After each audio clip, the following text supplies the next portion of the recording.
The Northwoods home of classic rock and your favorite hits. 99.1 WIKB, Iron River, Crystal Falls, Florence. A listen-up radio station. Did you know? Let's go. You've waited all week. Every week, we continue to learn how to achieve a better back and ultimately better health.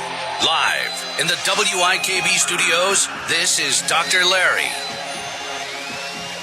Well, thank you for the flex capacitor, Lenny. Hello again, everybody. Okay, let's get it started. Well, as you know, every show builds on the next. Every week, we continue to learn how to achieve a better back and ultimately better health. Now, in case any of you missed it, last week we talked about hips. It was an important week to be tuned in because we learned and defined about new technology in hip replacements because, let's face it, precision is key for the placement. So, here it is again. Hips. Hip, hip, hooray. It was the hip navigation day because we've all heard somebody say, I've got a bad hip. Or maybe we say it about ourselves. In addition, commonly in healthcare, there's a lot of chit-chat about that. We ache as we age and our hip joints begin to rage. And eventually at some point, many of us will have to address some type of bone, joint, or hip issue. And you might be hurting so bad you need a Kleenex or a tissue. Or maybe you're the weekend warrior athletic type, and after many years you know that noise or pain in your hip just ain't right. So where do you go for a hip that's screaming no? Well, it's a field of choices, but when it comes to choosing an organization of surgeons for something as important as a hip replacement, you want to choose a facility that has its processes and people operating, in quotes, like a well-oiled machine. Because it's the style of OSMS that separates them from the rest. They are doctors who not only own their clinic, but actually focus on the patient. So our last week's guest, he was is a practicing physician, board certified in orthopedic surgery, and focuses on anterior hip replacements. But he's upped the ante. And we discussed a new technology for hip navigation. It's actually a phrase now. So remember, 5 years ago, were we really talking about anterior hip replacements? Let's even roll back 10 years. Definitely not 10 years ago. Now we have hip navigation as a term phrase that's coming after your hip replacement or during your hip replacement. You'll see it now sometimes on charts. So Dr. Walker Flannery, he took us through the navigation system that he uses now, and for all practical purposes, last week I put on hold at the beginning and assumed you all understood the signs and symptoms of a hip problem. We didn't want to get into that until after actually was on the show. Conservative care, options for progressive and degenerative hips. I didn't want to worry you with that up front, of course. I just wanted to jump right into the center of the topics and lay the foundation. So when he came on the air, we talked about, generally speaking, how hip navigation was before utilizing the software. And Dr. Flannery admitted, in a great way, fully transparent, that he utilized his own kind of template drafting system that he devised. And the purpose is, when they're putting in an anterior hip, or any hip for that matter, they're trying to navigate the replacement parts as securely and as strategically and specifically as possible so you don't have a short leg deficiency. That's kind of what it all centers around, is you're out of that surgery by the time you're out and you recover, that your legs are even and balanced and the hip is not short or too long. So that was the whole point. It's called VELYS hip navigation, and it's a very AI software based that he uses intraoperatively within the surgery, and it's utilizing infrared data points. So as he's navigating through, think about it like a GPS for the surgeon, to precisely position the artificial hip joint, checking leg length during surgery to improve alignment. And like you said, even before the surgery or before the software, he would walk outside of the surgeries and go, okay, like kind of the back of the human brain there. They're humans too, of course. Did I get that right? Was it cinched perfectly? So the VELYS system now eliminates some of the subjectivity that was involved in anterior hip replacements, which a lot of them, as you know, come out really well anyway. So this just kind of ups the game quite a bit. How did I know about this? So just a little bit of legwork that I do for you, not only for my practice for you, but for the radio show, is when I was in the area, I just happened to stop by to see some of the surgeons there and Dr. Flannery brought me into his office, and he was looking at a shoulder surgery he did. And he said, hey, by the way, check out this new software I'm using. So that's how this whole conversation came up. So always what I'm trying to do is bridge from our county to other areas whereby there's high-end technology, precision, good surgeons and facilities, and network with those people to bring you the best of the best out there. That's how this all comes about. And then after that, what I do is I go, okay, that has relevance for the greater public, and I'll bring that on the radio. Because remember, I do about 52 shows a year.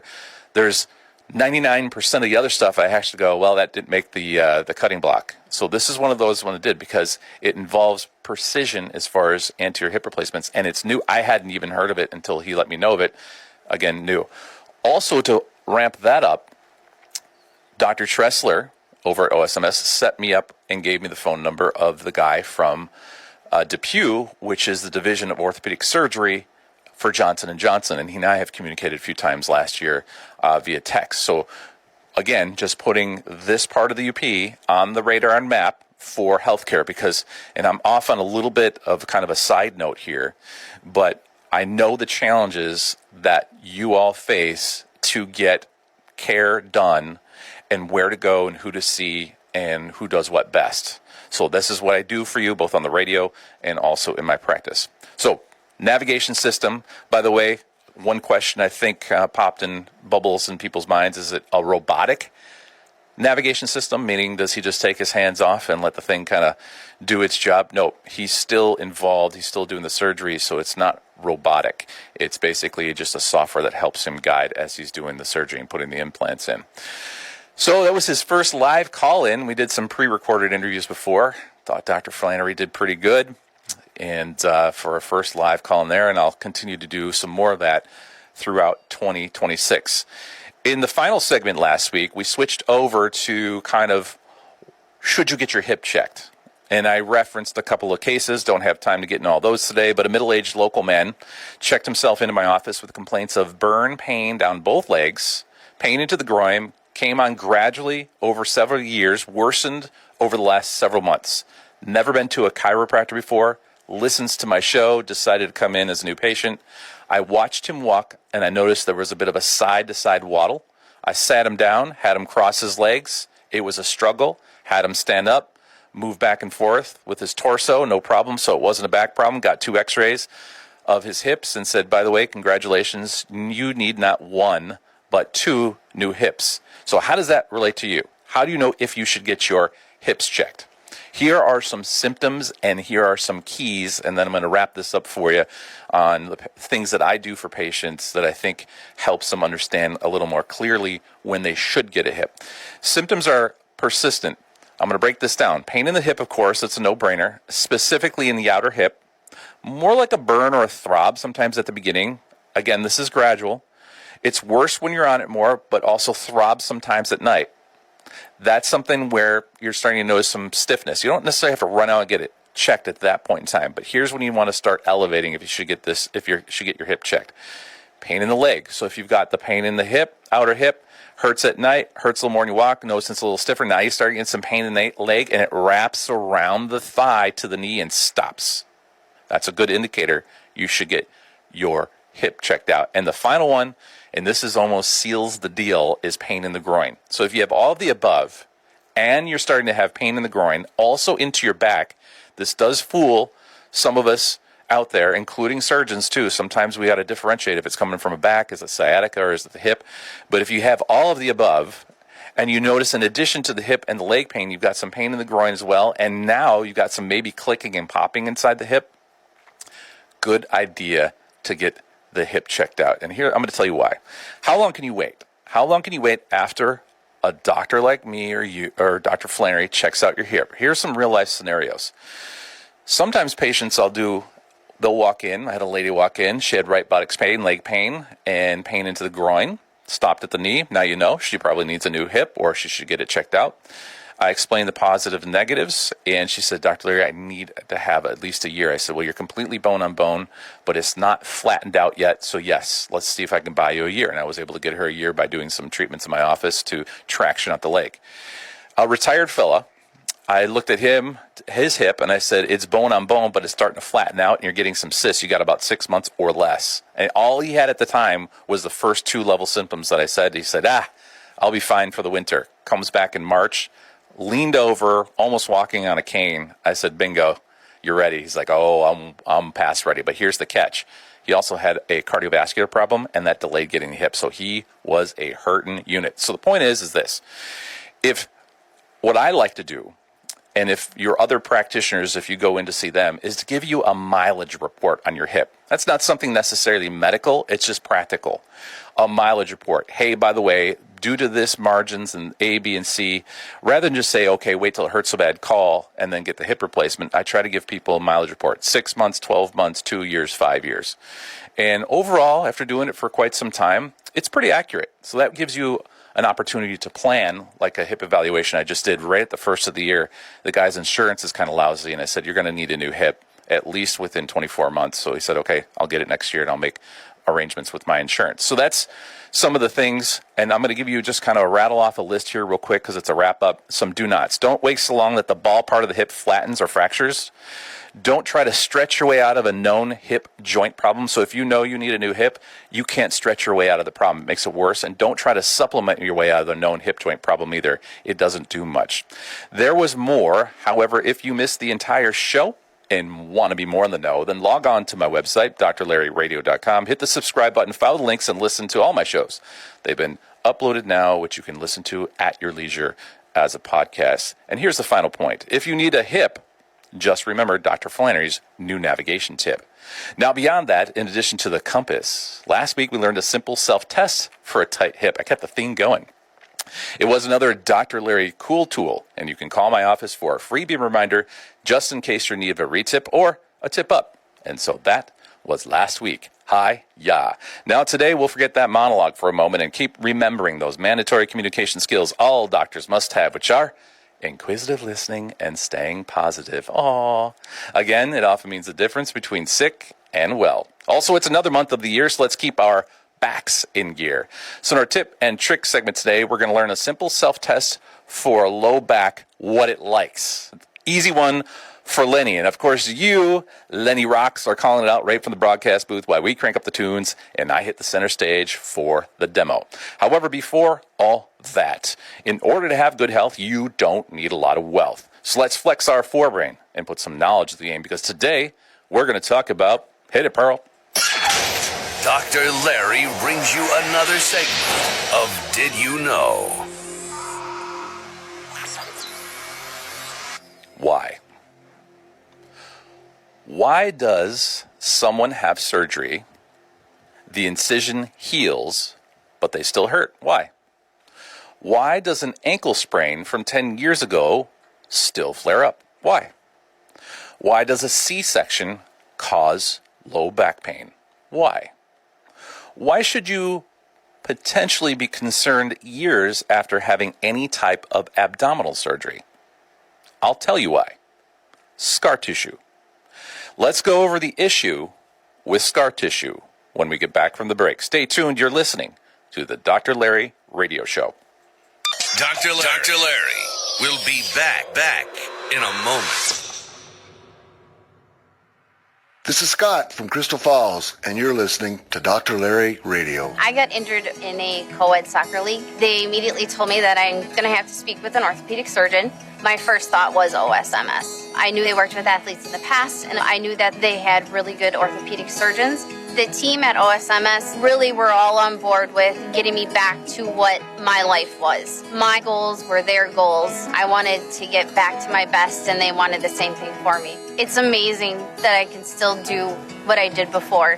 I'm back thanks to OSMS. I would never recommend buying a home without having the water tested first. It's cool, it's clear, it looks clean. Oh, it tastes good. Well, what's really in it? And we just recommend that you check it out. I'm Jennifer Toivonen. I'm a co-lab director at Whitewater Associates of AMISA. Coliform bacteria, lead, arsenic, nitrates, nitrites. You want to be sure that water is safe. I would recommend giving us a call. That way we can tailor the kit that we send to you for what you need. 906-822-7889. Give us a call. Got a clogged drain? Hopple Drain Cleaning has 24/7 emergency service. Call 715-896-1497 for unplugging pipes, sinks, tree roots, and a camera for inspections and locating lines. We rush when you can't flush. Serving the great Northwoods. Hopple Drain Cleaning, 896-1497. Your WIKB weather is brought to you by Wooden Nickel Pub and Grill on Gibb City Road opens 11 a.m. Wednesday through Monday. Closed Tuesdays. Burgers, cheese curds, sandwiches, cod baskets, appetizers, and swag. Call the Nickel. 265-5861 for takeout. Breaks over. Time to get cracking once again with Dr. Larry. Welcome back. Why? Why does someone have surgery, the incision fails, but they still hurt? Why? Why does an ankle sprain from 10 years ago still flare up? Why? Why does a C-section cause low back pain? Why should you be concerned years after having any type of abdominal surgery? I'll tell you why. Scar tissue. Let's go over the issue with scar tissue. Well, first of all, it's fibrotic. It's not dead tissue. It's alive. It contains pain fibers, receptors, a little bit of nerve input. After injury, the body releases chemicals which lowers your pain threshold. Now, pressure that used to feel normal feels sharp. Stretch that used to feel mild feels threatening. But here's where it starts to escalate. If that input continues, what happens is your spinal cord, of course, I'm a chiropractor, I'm going to tie it back to the spinal cord for you. The volume knob gets turned up higher and higher. Now the pain is not proportional to the damage. The scar becomes part of the whole network.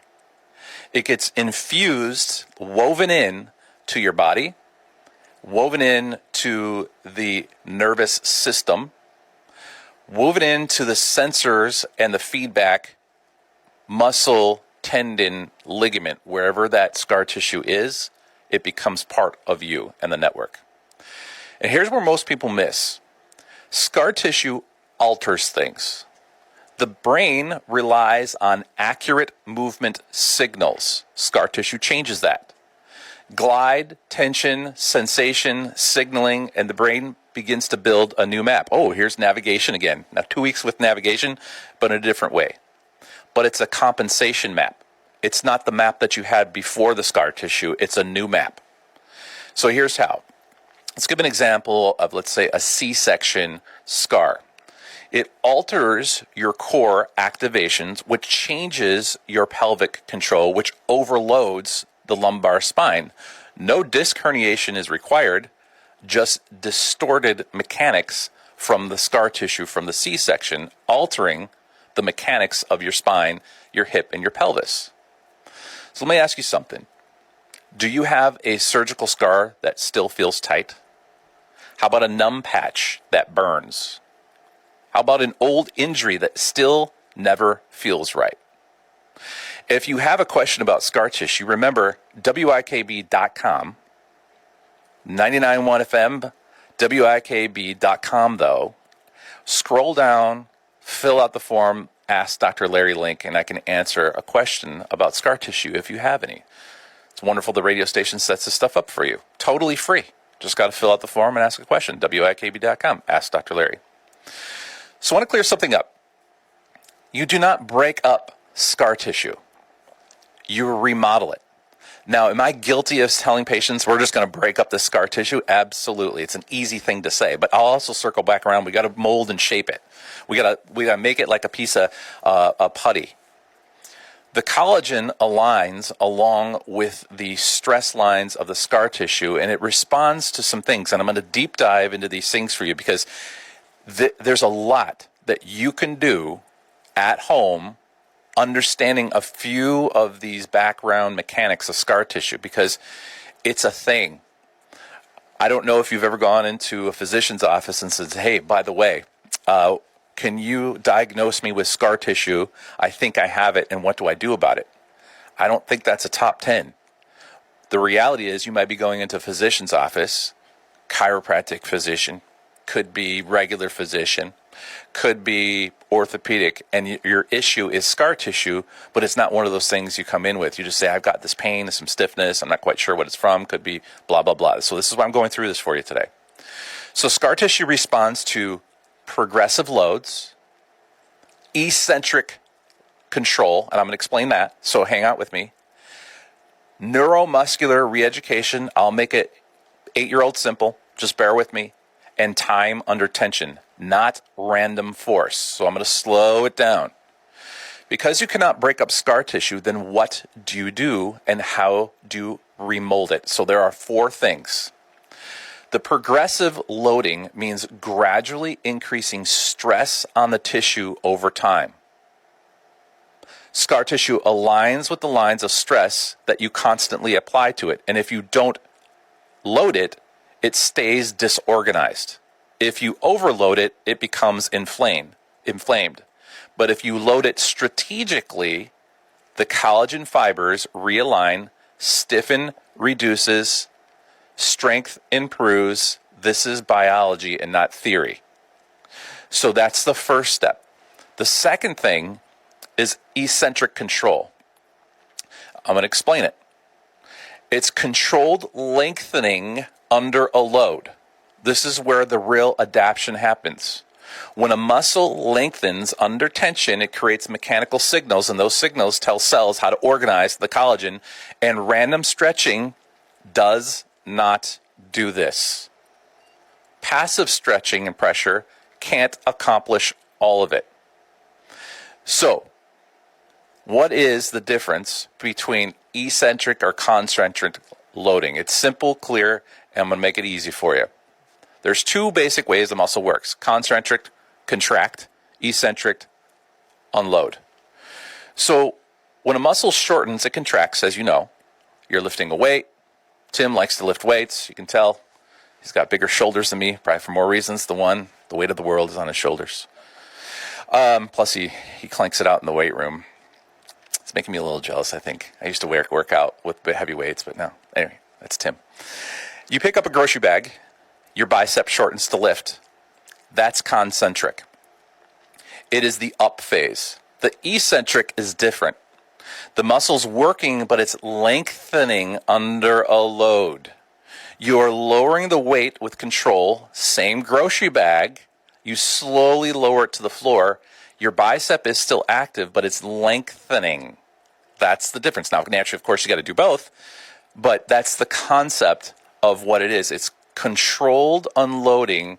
And why does this matter? Here's the key. Most injuries happen during eccentric control, not lifting, not necessarily lowering, not pushing, decelerating. Your body needs to control the force. So eccentric training teaches the tissue how to absorb the load. And if you have scar tissue and it's stiff, it's disorganized, it does not respond well to herky-jerky bouncing. But when you apply slow, controlled lengthening, you create these signals that tells the body, align this tissue, make this stronger, make this more resilient. So if you just pull on a rope, not much changes. But if you load it slowly and consistently, it realigns with the direction of force. Your collagen does the same thing. So the contraction builds movement, the eccentric builds control. So you have to have movement and control, both. And control is what reorganizes the scar tissue itself. So when I talk about that type of loading, now I'm going to pivot over to the spine, and I'm going to focus on the spine for a moment. Is a lot of people who have had back surgeries, back injuries, lower spine injuries, disc herniations, there's a technique that some chiropractors do, I think some physical therapists do, but it's a technique where we eccentrically unload. And I'll say patients like, oh, it just feels like you're stretching my back, Dr. Larry. I said, I am, but what I'm doing is I'm pulling through your scar tissue. I'm elongating that scar tissue for you so we can remold, remodel it, and occasionally, like I said, I'll do a flub. I'll say break it up, but it's not technically that.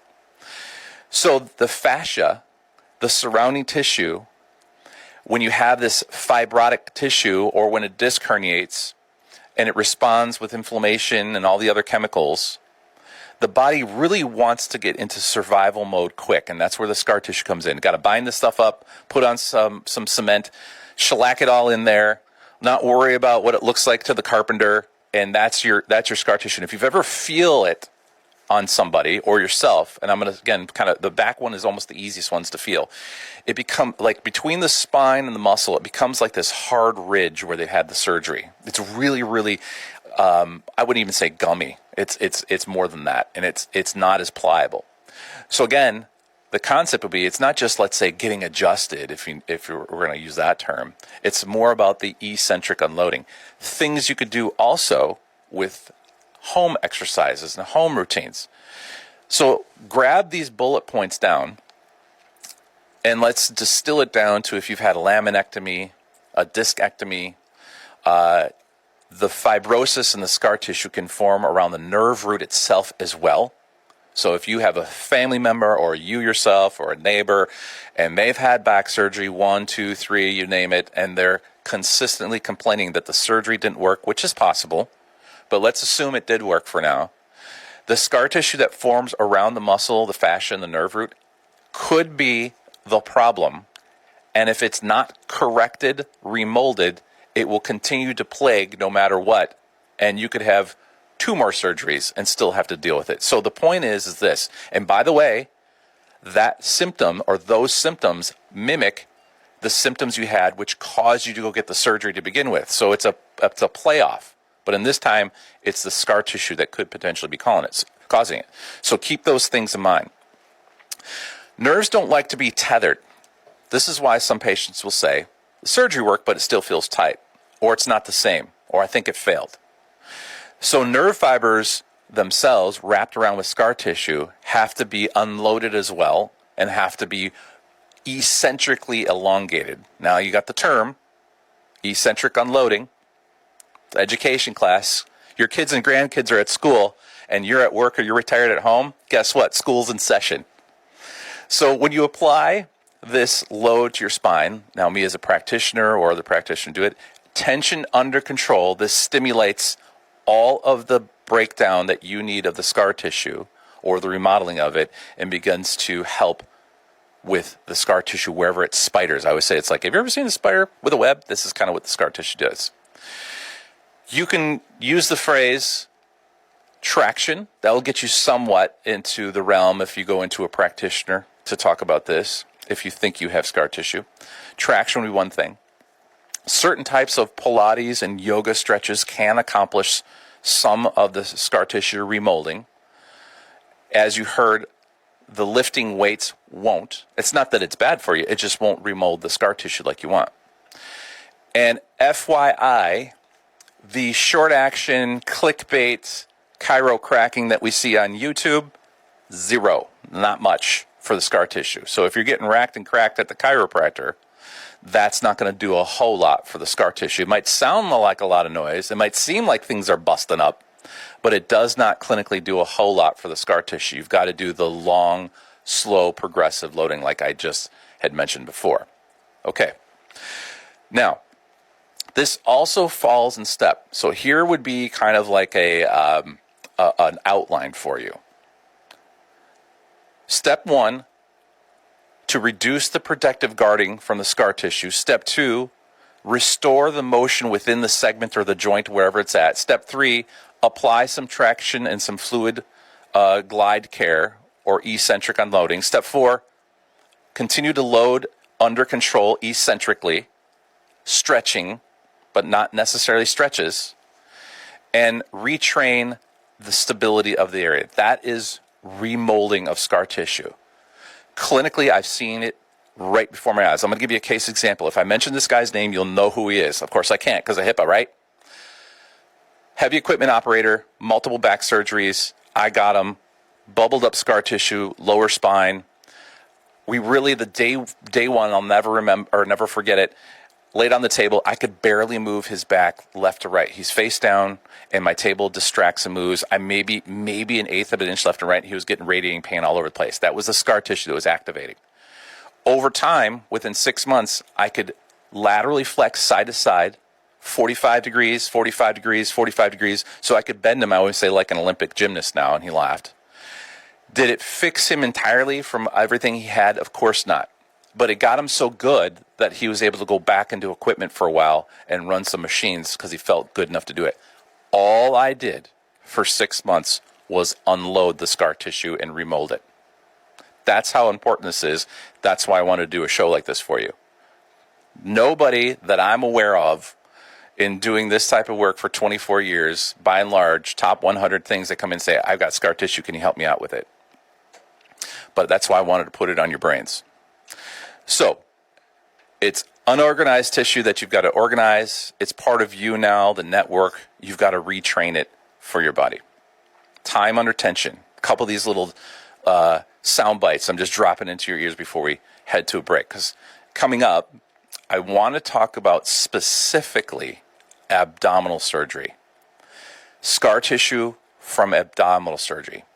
You can have a successful abdominal surgery and still never feel the same. The stitches heal, your doctor says you're good, the scar looks fine on the outside, but your core feels weak, your back starts hurting, your stomach feels tight. There are other things going on after an abdominal surgery, some things you need to hear. We'll go over that when we get back from the break. Stay tuned, you're listening to the Dr. Larry Radio Show. We'll be right back with Dr. Larry. Does your financial advisor take the time to really listen to you? Is your financial strategy personalized to you and your family? Will your financial advisor be there as your life and financial situations change? When you work with Ryan O'Grady, your Crystal Falls Edward Jones financial advisor, he focuses on what's important to you.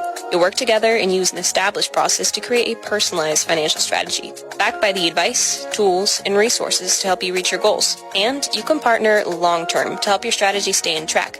Contact Ryan today at 906-875-3833. Edward Jones, member SIPC. True Recycling of Caspian, Michigan. Buyers of copper, aluminum, brass, and other recyclable metals. Check them out on Facebook or at truerecycling.com. 906-265-9262. True Recycling, saving the planet. 1 ton at a time.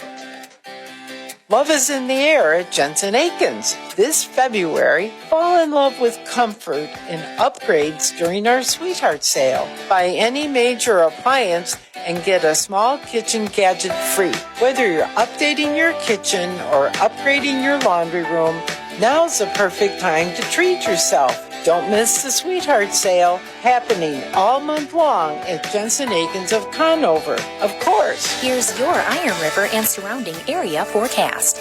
High of 34 this afternoon under clear skies, winds out of the southwest around 5 miles per hour. Partly cloudy tonight, lows dip down to about 17. Tomorrow, 40. Sunshine mixed with clouds at times and dry Saturday and Sunday with highs in the low 40s.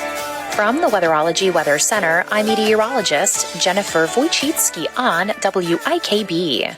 Currently 31. Break's over. Time to get cracking once again with Dr. Larry. Welcome back. Abdominal surgery is not just abdominal surgery. It's not just the scar you can see on the outside. So you can have a successful abdominal surgery and still never feel the same. The stitches heal, the doctor says you're good, the scar looks fine. Remember, I didn't say scar tissue, the scar looks fine. Your core maybe feels a little weak, your back starts to hurt over time. Maybe your stomach just doesn't feel quite right. Why? Well, the abdominal surgery is not just a skin event. It's a fascia event. It's a muscle event. It's a nervous system event, not nervous, like bite your nails, nerves. Sometimes even an organ event. So let's walk through this. When you have a C-section, hysterectomy, get your appendix out, got your gallbladder yanked out, hernia repair, just had one of those in the other night. The surgeon doesn't just cut the skin. They go through layer after layer, skin, fat, fascia, muscle, another term called peritoneum, which I won't pop quiz you on that one. Every layer heals with collagen but it's not organized. It's a bit chaotic. It's a survival mode. And if it's not guided, it can stick. And stick to what? Well, muscle to fascia can glue. Fascia to organs can stick. Organs to abdominal wall, and then organ to organ. Is that good enough theater of the mind for you? After one of the above surgeries I just mentioned to you, as we go deep to the abdominal core, think of splunking down to the Earth's core, but we're just navigating through there to your stomach. Slowly over time, the scar tissue starts to glue one layer to the next, all the way down to where eventually it can sometimes adhere organ to organ. The term is called adhesion. So the scar tissue will cause adhesion. So now here's the question. What if your core never reconnected after surgery? What if your diaphragm, which is the muscle that kind of dome-shaped that helps expand for breathing, it alters the pressure of the lungs. What if it doesn't expand like it used to? Shortness of breath makes you want to take a deep breath when I'm going over that. What if your abdominal wall doesn't fire symmetrically? Left side of your abs don't fire like your right side of your abs. Then what happens? Your lower back, of course, starts to take over. Then your hips will start to take over. Your pelvic floor changes. And you start saying, ever since my surgery, I have fill in the blank. And that could last for decades. Or we can go a little deeper with this. During surgery, small little nerves are cut. Some regrow and some don't. Some regrow disorganized, and that's why some scars are numb, itchy, burny, hypersensitive. Side comment. Had a case in, actually this is almost dual purpose. One of the last cases I had the other night, lady, she had a hip replacement 4 or 5 years ago. Had a hernia surgery 20-ish years ago. She comes in because she had to go to the doctor for an exam. I don't want to elaborate what that is, but bottom line is after the exam, her hip she could barely weight bear. So I had to kind of, go through the history, figure out what's going on. This ties exactly into what I'm talking about as well, too. She had a big question, what's going on? She had another ailment to the whole equation, which she had a deep, deep, deep itch into the right femur where she has a rod down from a hip replacement. I almost feel like I want to dig my skin off. What's going on? So I said, well, something must have activated where that rod hits. What happened in the last few months? She just rolled back through. So then she told me what it was. And again, I don't want to elaborate on that because I might give it away who this is. And I said, oh, there it is. I said, so at the end point where the rod is in your femur, you activated potentially some scar tissue within the bone, or maybe you are into a little different healing stage right now because you traumatized it from something that hit it. So that's what's going on. This is exactly what I'm talking about. After surgeries, now that was a femur, leg, hip replacement, go back to our abdominal wall. Some of those nerves become numb, itchy, burning, hypersensitive even, like to touch. So the brain's got to remap all that. And if the map is distorted, things get distorted as well too, which means your feedback might be distorted. And here's what I want to state to you very clearly, because this is where it starts to tie into what could be a very serious problem that does happen, and I can think right now of at least 2 or 3 patients that this happened to, and of the 3, 2, this caught them off guard. Not all abdominal pain is a mobility issue. Severe pain that begins to develop, vomiting, bowel movements are affected, fever, rigid abdomen. What happens is the fibers, in one case from the scar tissue, grew across all the intestines slowly over time and basically blocked off everything. I think it was 10 years. Patient's fine for 10 years. Didn't really elaborate too much on maybe some of the itchy stuff, or maybe she might have started aching in her stomach. Probably just thought, okay, I had abdominal surgery. When she got to the ER, of course, they assume sometimes it's a fever. They're looking for virus. They're looking for everything like that. Again, It's not one of those things where you go in either A, to the emergency, or the doctor be like, can you evaluate my scar tissue? It's just not a top tenor. But if it is this case, and that's the problem, the fever and everything was the backup from the bowels being obstructed and also bowel matter getting into areas where it shouldn't. So it became a life-threatening surgery, and the only thing they can do is resect the bowels and clear up the scar tissue all over again and reset the clock. So again, scar tissue, if healing is complete and you're cleared, then the question becomes, has the tissue regained its glide?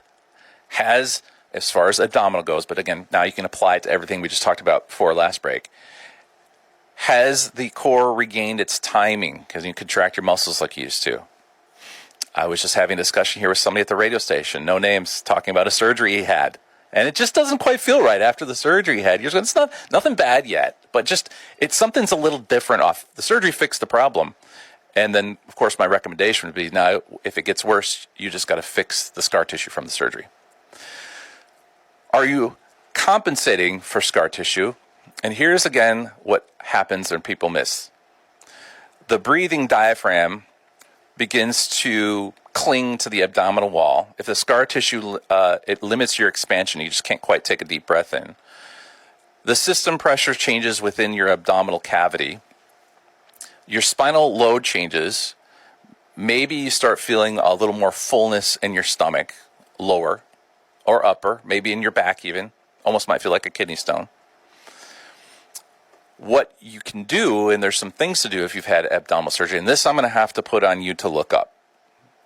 I don't have that moment to be able to go through all this, but you can start to, before it comes into a medical emergency, after one of those surgeries I mentioned to your abdomen, you can start to do techniques of gliding, breathing, activating, controlled loading, time, consistency from that surgery to offset the adhesions that are forming daily that you can't see, that is not on a radar, so you could avoid some of the more worse symptoms that happen, including a bowel obstruction. Now, what if you had surgery 10 years ago and your core has been compensating since? Are you lost cause? No. What if back pain's not in your back? What if nothing ever reset? There's no more guessing, not Google. Now you got a strategy, and now you have some awareness to understand what you need to do. So in a sense, it sounds like I'm beating up scar tissue, like it's just a bad thing. Even sounds bad. We got a movie, Scarface. Scar tissue. Scar. I mean, it just sounds mean.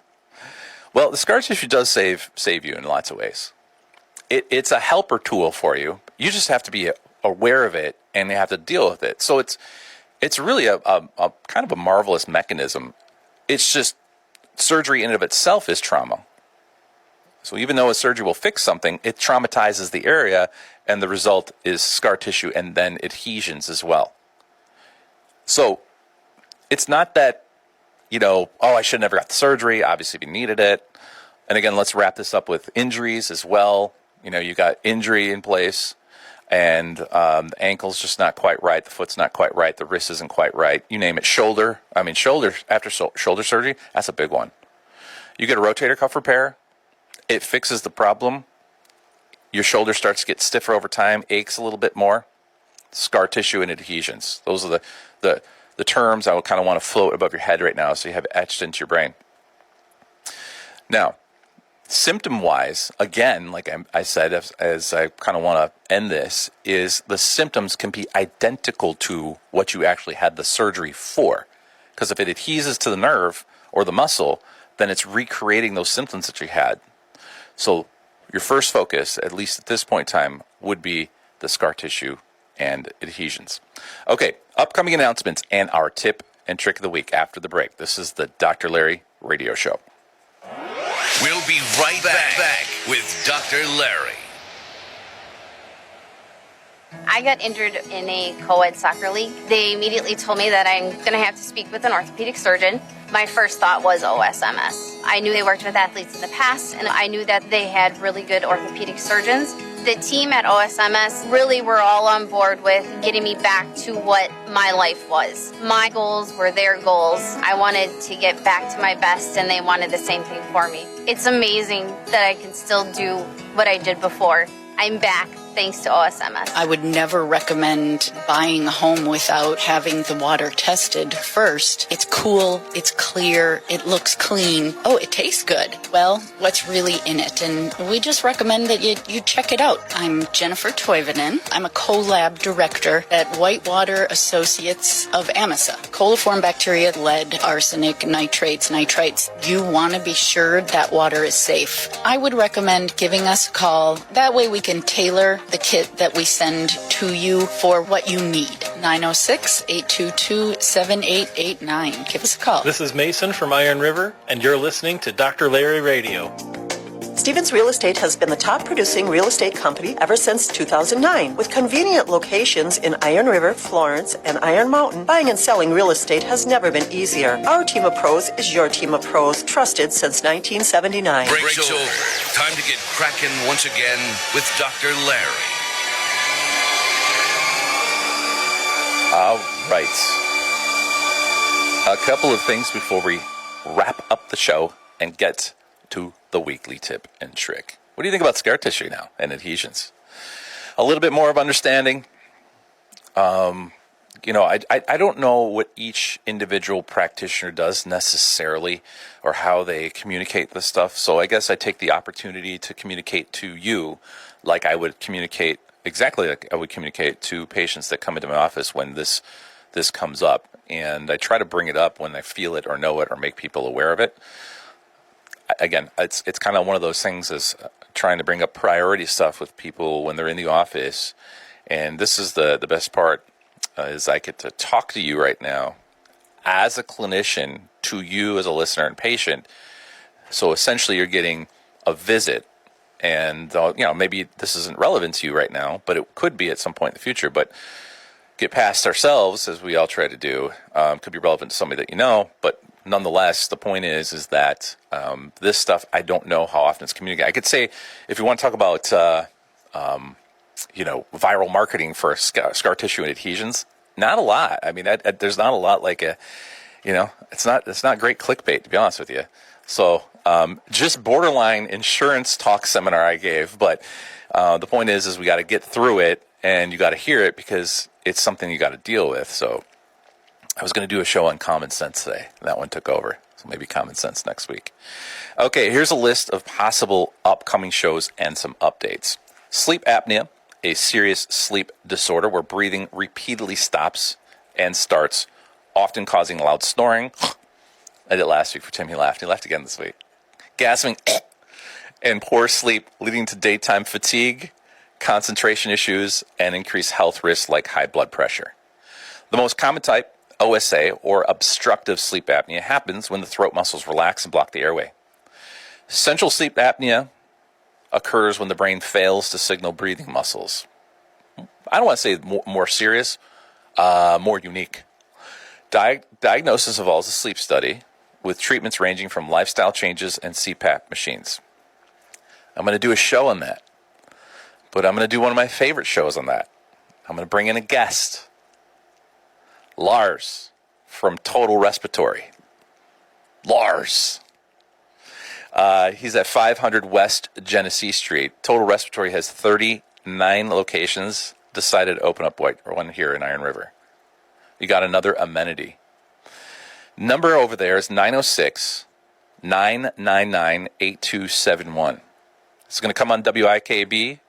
We're going to talk about sleep apnea, the devices he has, and there's one thing that Lars has at Total Respiratory that is absolutely fascinating. Something that you would think, oh, my insurance wouldn't qualify me for that. And it involves some real good portability when it comes to oxygen. I don't want to give all the spoilers. I want to let Lars do that when we get this interview done. But don't even wait for the interview. If you want to know about good portability, other than lugging around those cylinders that you have, you can call Lars right now and find out about, hey, what you got? What was Dr. Larry talking about? So they got CPAP, BiPAP, and supplies, nebulizer, cough assist, glucose monitors, the oxygen concentrators. Again, got to talk to him about this. I'll let him do it. I'm just leading you so you can talk to him about it. They got all that stuff over there right here in Iron River, Iron County. Give them a call and see how they can help you. And by the way, too, your doctor, you do have to request to your doctor to have Total Respiratory be the durable medical equipment company for this stuff. Otherwise, they'll kind of just default into their hospital-based system there. So you do have to request that. So he's trying to get the message out. Don't forget Queen City Running. Any of their 3 stores. Just say you are a listener of the show on WIKB, Dr. Larry. Rhyme is intentional. You get an automatic $20 off. Springtime's coming up. Spring is in the air. Like, dance like Fred Astaire. Tim, do you listen to Fred Astaire too? Yes, no? Fred Astaire dance lessons. Oh, there you go. Oh! Tim took Fred Astaire dance lessons. Man, you're going to have to cut some rug and show us some moves here in the studio, man. Hey, when people aren't calling into the winter, you can crank some Fred Astaire, and they can't see it, but, they can probably hear you huffing and puffing doing the Fred Astaire dance. I don't even know how he dances. I just did it as a rhyme because it sounds fun. I guess I'll have to Google that.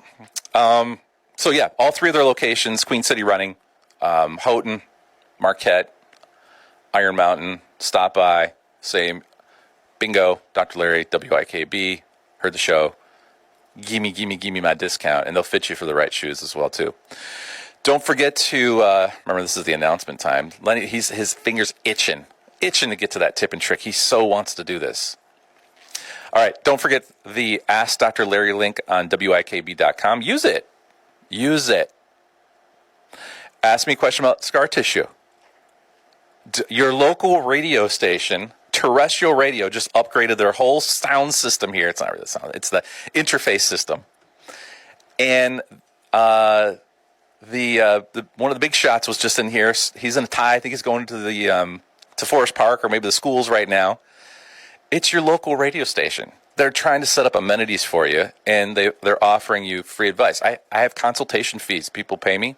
I've got enough time to answer if anybody pipes through some, and I'll actually type a message back to you, and it won't be AI generated. I'll actually type it back to you. It's the Ask Dr. Larry link on WIKB.com. And, of course, don't forget about my website, DRLARRY radio.com. I've got 3 links on there for patients, for listeners. Check that out. You'll hear this show if you want to hear that show. Lenny will have it all tidied up ready for you. I'll have it posted usually by the end of the weekend if you want to hear a repeat on scar tissue and get some points. Okay. It's time, Lenny, for the weekly tip and trick. That was a rock. All right. Well, Dr. Larry's standing up straight here. There we go. Not bending at the knees at all. Bending forward just a little bit and bending back just a bit with no bending in the knees. It's perfect, man. Sports commentating, rock station calling it out. You did it, Lenny. You're a poet, and you didn't even know it. So what was I doing there? It's a simple self-test for what your back likes or doesn't like. What is it like? Well, lower backs are tricky. I'll tell you. I mean, the whole scar tissue discussion. I mean, we'll throw that into the mix now because now you know you're pros on scar tissue. Lower backs. So, I mean, people come, how do I stretch my lower back? What's good for me, Dr. Larry? I downloaded these things, and what do I do? Well, you first have to figure out which way your back likes to be stretched. If you lean forward and you feel, you get that little jerk and jitter and stab of pain, it doesn't like it. You go backwards and it goes, oh, I like this. Then what you can do is from there, you figure out, okay, my back likes to go backwards, not forwards. Then you create a whole routine for your back to make it better based on extending your back. You start there. Then you finish with the way it doesn't like. Again, I'm just kind of giving concepts here. But don't start the way it hates. It's not the no pain, no gain with lower backs. No pain, no gain will get you a failure in your lower back. I had a guy crawling in my office like a military guy because he was stretching his back the wrong way because he thought, I just had to plow through it, Dr. Larry. And I was like, well, let's unplow it. Stop your stretching the wrong way. It doesn't like it. And then we stopped that and he was 50% better. That's what I'm talking about. So simple self-test. You just stand up, lean forward. If it feels good or feels worse, then you'll know what it likes and it doesn't like. It's your lower back. Then we got all the stuff on between there, the discs. We got all the muscles. We got all the, I'm doing hand gestures right now. The guys aren't looking at me. We have all these little intricate things. And if you had an injury to your lower back, if you fell on your keister this winter, your hinder, took a digger and hurt your back, that's what I'm talking about. You got to know which way it feels good or doesn't feel good. It's a little back stretch. Folks, remember, too, you can listen to me live soon here every week. Lenny's waiting. He's going to hit something. It's our new board. I'm circling for the landing. I love doing this. Ask yourself, if you do the likable test, does it go down your legs if you do it or not? Does it take it away? That's what you can do as far as the lower back goes. Folks, remember too, you can listen to me live right here. There we go. Every week. We were flawless. They minus that last little part there. We'll work on it. You can listen to me live right here every week to learn how to achieve a better back and better health. Or if you're having a pain or problem, I'm here to help. My number at the office is 906-875-3215. Have a good day, boys on the board. I'll see you next week, everybody.